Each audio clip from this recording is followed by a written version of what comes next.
নমস্কার বন্ধুরা, রূপাস কিচেনে সবাইকে স্বাগতম।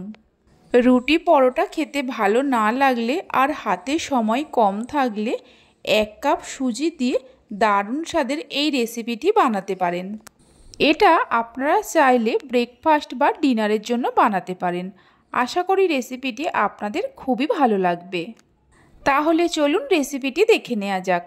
শুরু থেকে শেষ পর্যন্ত দেখার জন্য আপনাদের কাছে অনুরোধ রইল। প্রথমে একটা মিক্সির জারের মধ্যে নিয়ে নেব 1 কাপ সুজি। ওজন হিসাবে 200 গ্রাম সুজি আছে। এর মধ্যে দিয়ে দেব 2 চামচ গুঁড়ো দুধ। গুঁড়ো দুধটা আপনারা চাইলে বাদ দিয়েও বানাতে পারেন। স্বাদ মতো নুন দিয়ে দেব। যে কাপ মেপে সুজি নিয়েছিলাম ওই কাপের 1 কাপ জল দিয়ে দেব। ঢাকা দিয়ে ভালো করে পেস্ট করে নেব মিনিট 3-4 সময় ধরে। পেস্ট করে নেওয়া হয়ে গেছে। একটা বাটির মধ্যে ঢেলে নেব।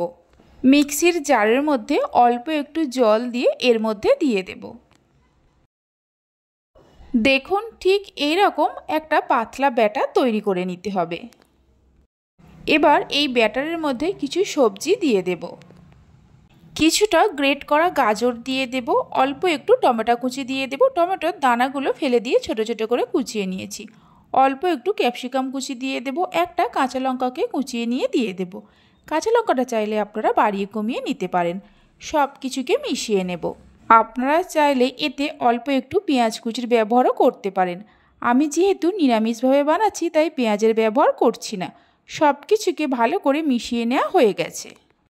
ব্যাটারটা তৈরি করে নেওয়ার পর গ্যাসের ওপরে একটা তাওয়া বসিয়ে দিয়ে তার মধ্যে অল্প একটু সাদা তেল দিয়ে চারিদিকে ভালো করে লাগিয়ে দেব। হাই ফ্লেমে তাওয়াটা গরম করে নেওয়ার পর কিছুটা ব্যাটার তাওয়ার মাঝখানে দিয়ে দেব। ব্যাটারটা দেওয়ার পর তাওয়াটা ধরে এইভাবে একটু গোল করে ঘুরিয়ে নেব। এই সময় গ্যাসের ফ্লেমটা লোতে রাখতে হবে। তাওয়ার চারিদিকে ব্যাটারটা গোল করে ঘুরিয়ে নেওয়ার পর গ্যাসের ফ্লেমটা লো টু মিডিয়ামে করে 1 থেকে 1.5 মিনিট রেখে দেব। ওপরটা যখন এরকম শুকিয়ে আসবে এটাকে উল্টে দিতে হবে। উল্টে দেওয়ার পর আরও 1 থেকে 1.5 মিনিট এইভাবে রেখে দেব। 1-1.5 মিনিট পর এটাকে আবারও উল্টে দেব। উল্টে দেওয়ার পর মিডিয়াম ফ্লেমে উল্টে পাল্টে মিনিট 2-3 সময় ধরে ভেজে নেব। এর মধ্যে অল্প একটু সাদা তেল দিয়ে দেব, খুব সামান্য। আমি এটা সাদা তেল দিয়ে বানাচ্ছি, আপনারা চাইলে বাটার দিয়েও বানাতে পারেন।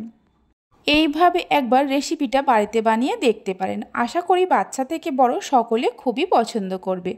আর বাড়িতে বানালে খেয়ে আপনাদের কেমন লাগলো অবশ্যই আমাকে কমেন্ট করে জানাবেন।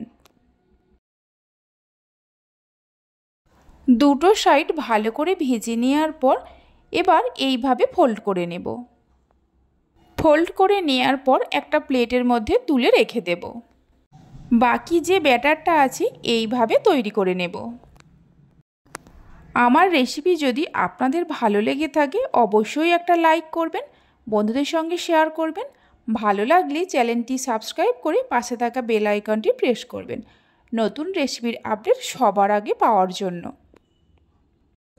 সবগুলোকে তৈরি করে নেওয়া হয়ে গেছে। একটাকে আমি হাতের মধ্যে নিয়ে দেখাচ্ছি, দেখুন কত সুন্দর হয়েছে। এটা ঠান্ডা হয়ে যাওয়ার পরেও নরম থাকে। তাহলে চলুন ভিডিওটা আমি এখানেই শেষ করছি। আপনারা সবাই ভালো থাকবেন, সুস্থ থাকবেন। ধন্যবাদ।